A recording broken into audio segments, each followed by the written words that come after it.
दिल्ली में होगी नमो ट्रेन की एंट्री। पीएम मोदी दिल्ली को देंगे 12,200 करोड़ की योजनाओं की सौगात। शुक्रवार को दिल्ली सरकार को बताया था आपदा वाली सरकार। पीएम मोदी करेंगे दिल्ली मेरठ कॉरिडोर के 13 किलोमीटर लंबे हिस्से का उद्घाटन के साथ ही दिल्ली को अपनी पहली नमो भारत कनेक्टिविटी मिल जाएगी। आज पीएम मोदी नमो भारत आरआरटीएस का उद्घाटन करेंगे, जिसके बाद सुबह करीब 11:15 बजे साहिबाबाद आरआरटीएस स्टेशन से न्यू अशोकनगर आरआरटीएस स्टेशन तक नमो भारत ट्रेन की सवारी भी करेंगे। आज पीएम मोदी दिल्ली के रोहिणी में एक सार्वजनिक रैली को संबोधित करेंगे। इसके साथ ही दिल्ली मेट्रो फेज 4 में 1200 करोड़ की योजना का उद्घाटन और दिल्ली मेट्रो की रिठाला कुंडली सेक्शन की रखेंगे आधारशिला। पीएम मोदी आज नई दिल्ली में केंद्रीय आयुर्वेदिक अनुसंधान संस्थान यानी CARI के नए अत्याधुनिक भवन की आधारशिला भी रखेंगे। प्रधानमंत्री मोदी ने ग्रामीण भारत महोत्सव 2025 का उद्घाटन किया। पीएम बोले, गांव के लोगों को गरिमापूर्ण जीवन देना मेरी सरकार की प्राथमिकता। पीएम मोदी ने कहा, हमारा विजन भारत के गांव के लोग सशक्त बने, उन्हें गांव में ही ज्यादा से ज्यादा अवसर मिले ताकि उन्हें पलायन न करना पड़े। पीएम मोदी ने कहा, गांवों का समृद्ध होना बेहद जरूरी है। गांवों में तेजी से विकास हो रहा है। ये आयोजन भारत के विकास का परिचय है। दिल्ली विधानसभा चुनाव के लिए बीजेपी की पहली लिस्ट में 29 उम्मीदवारों के नाम। नई दिल्ली से बीजेपी ने केजरीवाल के खिलाफ परवेश वर्मा को उतारा, तो वहीं कांग्रेस पहले ही इस सीट से पूर्व सीएम शीला दीक्षित के बेटे संदीप दीक्षित को मैदान में उतार चुकी है। बीजेपी ने कालकाजी विधानसभा सीट से दिल्ली के मुख्यमंत्री आतिशी के खिलाफ पूर्व सांसद रमेश बिधूड़ी को मैदान में उतारा। वहीं कांग्रेस ने इस सीट से अलका लांबा को टिकट दिया। दिल्ली विधानसभा चुनाव के लिए बीजेपी की 29 उम्मीदवारों की पहली लिस्ट में 4 वर्तमान विधायकों को टिकट। रोहिणी से विजेंद्र गुप्ता, विश्वासनगर से ओम प्रकाश शर्मा, गोंडा से अजय महावर और रोहतासनगर से जितेंद्र महाजन सिटिंग विधायक को फिर से टिकट। दिल्ली के लिए अरविंद केजरीवाल का एक और बड़ा ऐलान। बोले, सत्ता में वापस आए तो पानी की गलत बिल माफ करेंगे। कहा, जनता हमारे काम से खुश है।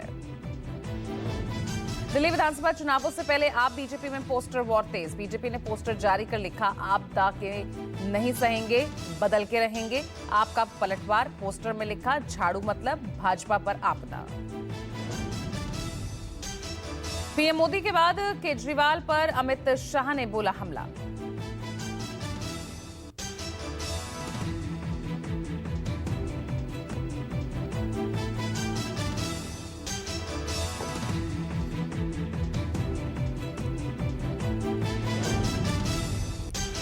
अमित शाह ने कल नए कामकाजी महिला छात्रावास ब्लॉक सुषमा भवन का उद्घाटन किया। छात्रावास का नाम पूर्व विदेश मंत्री सुषमा स्वराज के नाम पर रखा गया। कांग्रेस और आम आदमी पार्टी में बढ़ सकती है तल्खियां। आज अजय माकन करेंगे प्रेस कॉन्फ्रेंस। बोले, केजरीवाल पर करूंगा खुलासा।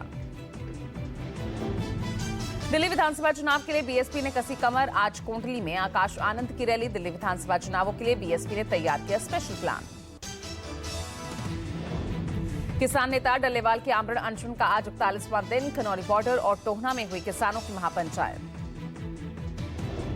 सीएम नीतीश ने प्रगति यात्रा के दूसरे चरण में गोपालगंज को दी बड़ी सौगात। वहीं आज मुजफ्फरपुर में 400 करोड़ की योजनाओं का करेंगे शिलान्यास। आरजेडी सुप्रीमो लालू यादव के नए साल पर पाला बदलने के ऑफर को सीएम नीतीश कुमार ने सिरे से खारिज किया। कहा, हम 2 बार गलती से इधर उधर चले गए थे, अब हम लोग हमेशा साथ रहेंगे। आज से आरजेडी नेता तेजस्वी यादव का कार्यकर्ता संवाद यात्रा शुरू। कार्यकर्ता दर्शन सह संवाद कार्यक्रम के तहत तेजस्वी यादव 5 जनवरी से 13 जनवरी तक यात्रा करेंगे। बीपीएससी परीक्षा पर बिहार में मचे हंगामे के बीच कल दोबारा कराई गई रद्द हुई परीक्षा। अनशन पर बैठे प्रशांत किशोर की वैनिटी वैन पर उठे सवाल। 70वीं बीपीएससी एग्जाम फिर से करवाने समेत 5 अलग अलग मुद्दों को लेकर प्रशांत किशोर पिछले 2 दिन से पटना के गांधी मैदान में आमरण अनशन पर बैठे हुए हैं। वैनिटी वैन को लेकर घिरे प्रशांत किशोर। बीजेपी आरजेडी ने बोला हमला, तो जन स्वराज संस्थापक ने दिया जवाब। कहा, मेरा घर यहां नहीं है, अगर मुझे बाथरूम जाना होगा तो कहां जाऊंगा। बीपीएससी विरोध प्रदर्शन पर आरजेडी नेता तेजस्वी यादव का बयान। कहा, इस मुद्दे का राजनीतिकरण किया जा रहा। बिहार के लोगों को पहचानना होगा कि कौन है ये लोग जो लगातार सरकार की बी टीम बने हुए हैं। बिहार में बीपीएससी परीक्षा को लेकर सियासत। रेल रोकने के आरोप में पप्पू यादव पर केस दर्ज। पप्पू यादव समेत 7 लोगों पर एफआईआर।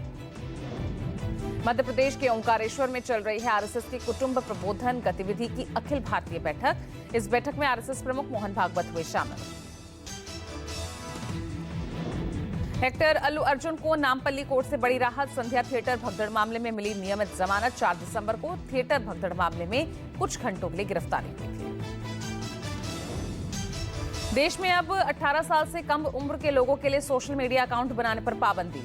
अकाउंट बनाने से पहले पेरेंट्स की इजाजत जरूरी होगी। केंद्र सरकार ने निजी डिजिटल डेटा संरक्षण के तहत नए नियमों का ऐलान किया।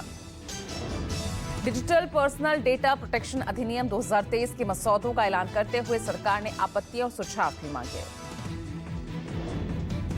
भारत दौरे पर आज आएंगे अमेरिका के सुरक्षा सलाहकार Jake Sullivan. NSA Ajit Doval के साथ कई मुद्दों पर चर्चा संभव।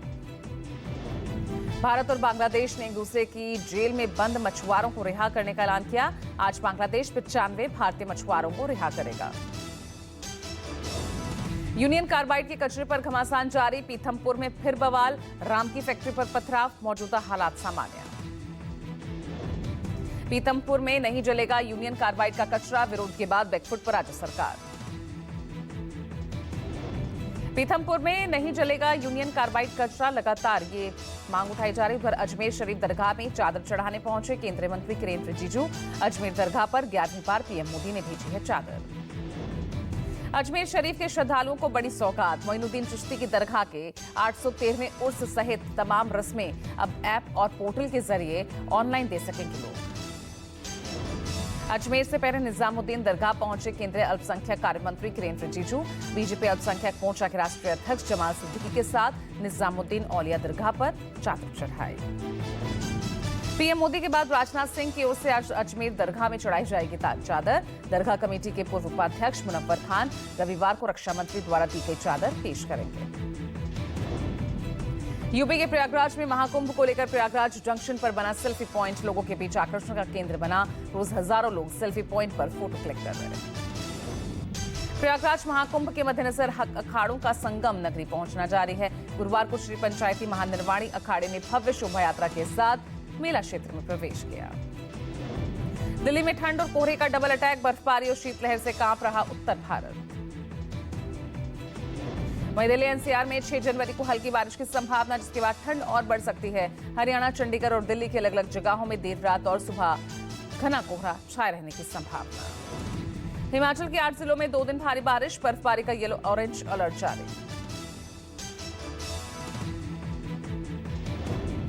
जम्मू कश्मीर के बांदीपोरा में सेना की गाड़ी खाई में जा गिरी। हादसे में 4 जवान शहीद, 2 की हालत गंभीर। बिहार के दरभंगा में एक आरोपी को गिरफ्तार करना पुलिस को महंगा पड़ा। समस्तीपुर में दर्ज दहेज उत्पीड़न के मामले में फरार वारंटी जितेंद्र यादव को पुलिस गिरफ्तार करने पहुंची, जिसके बाद उसके परिजन भड़क गए और पुलिस के साथ जमकर मारपीट की। पत्रकार मुकेश चंद्राकर हत्याकांड में बड़ा एक्शन। 3 गिरफ्तार, मुख्य आरोपी ठेकेदार फरार, एसआईटी गठन। पत्रकार मुकेश चंद्राकर हत्याकांड के मुख्य आरोपी सुरेश चंद्राकर पर बड़ी कार्रवाई। आरोपी के बैंक खाते सीज किए गए। ठेकेदार के सेप्टिक टैंक से मिला चंद्राकर की लाश। 1 जनवरी से लापता थे चंद्राकर। पत्रकार मुकेश चंद्राकर हत्या मामले पर छत्तीसगढ़ के पूर्व मुख्यमंत्री भूपेश बघेल ने कहा, इसकी जांच होनी चाहिए। अतुल सुभाष सुसाइड केस में बेंगलुरु कोर्ट ने पत्नी निकिता सहित 3 को दी जमानत। निकिता पर अतुल को प्रताड़ित करने का आरोप लगा है।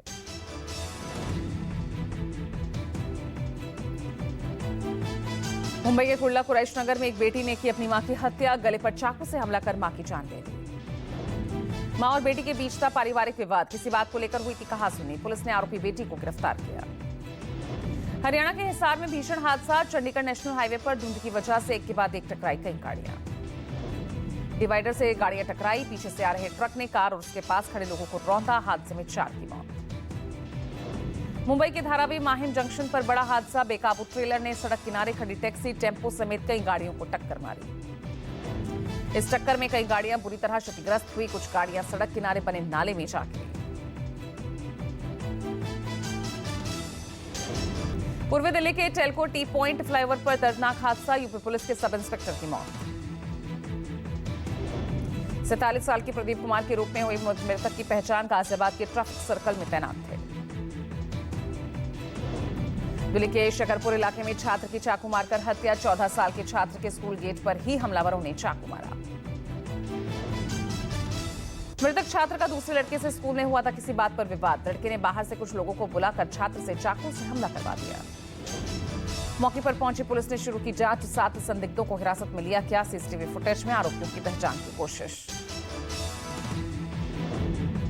महाराष्ट्र के जलगांव में तेंदुए का आतंक। कई गांवों में कई महीनों से दहशत। कई लोगों पर कर चुका है हमला। तेंदुए की वजह से 4 साल की बच्ची की जान भी गई। बच्ची का शत विषक्त शव मिला। ग्रामीणों में डर और खौफ का माहौल। खेत में मिले तेंदुए के पंजे के निशान। तेंदुए को पकड़ने के लिए लगाया गया पिंजरा। सीसीटीवी से रखी जा रही नजर। चीन के एचएमपीवी वायरस को लेकर भारत सरकार अलर्ट। एनसीडीसी को गंभीरता से निगरानी में रखने का निर्देश दिया गया। एचएमपीवी वायरस को कोरोना से ज्यादा खतरनाक बताया जा रहा है। चीन के कई राज्यों में एचएमपीवी वायरस को लेकर इमरजेंसी घोषित।